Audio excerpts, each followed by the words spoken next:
So that's like the ideal structure that I like right at this moment. No, a minimum of 6 beds. Safety features. Obviously, you're gonna have to get handrails, non-slip flooring, and emergency systems. And this just depends on the size. You might not need in a lot of counties. You don't need fire extinguishers, fire sprinklers. You're gonna need fire extinguishers everywhere, but not fire sprinklers. Handrails in the bathroom mainly. There have to be grab bars in the showers and around the toilets areas and stuff like that.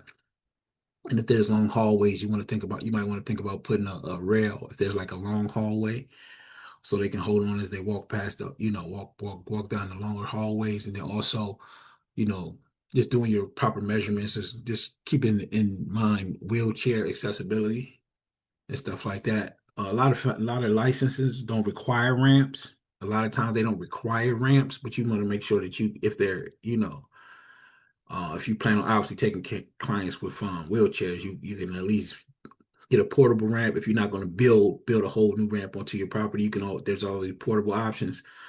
Um, And then, obviously dining and like we said, recreational stuff.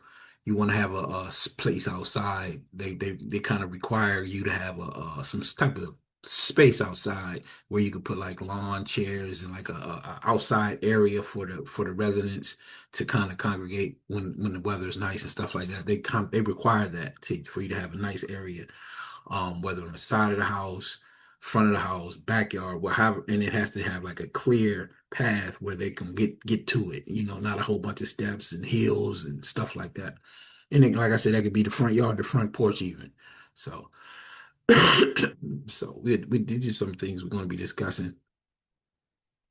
Staffing your facility, administrators, facility, your that's basically the facility leadership is the administrator, depending on the size. You only need one administrator, and then an alternate manager. So these are people who, most states, they're required to have some level of training.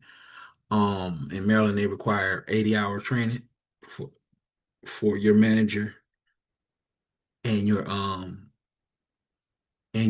alternate manager. The alternate manager is the person that's, if you're not available, if you're for some odd reason you're not available, the facility can still, the people, the families, the nurses, the staff can always support your can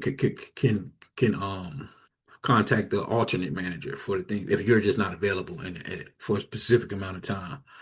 So all facilities are required that. And if you're in a state where they don't require it, I would still find someone to have that as that backup to kind of support you in your facility, and you could do the same thing for them, vice versa.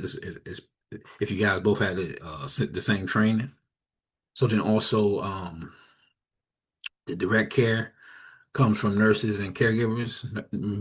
Majority of the time, the nurses are just putting together care plans. They're doing resident evaluations before they come. So like you want to definitely make sure you get the nurse to do a thorough evaluation of their doctor's records, their medical records, and what the doctor's recommendations are, and then what the nurse's care plan is going to be, because you don't want to take everybody.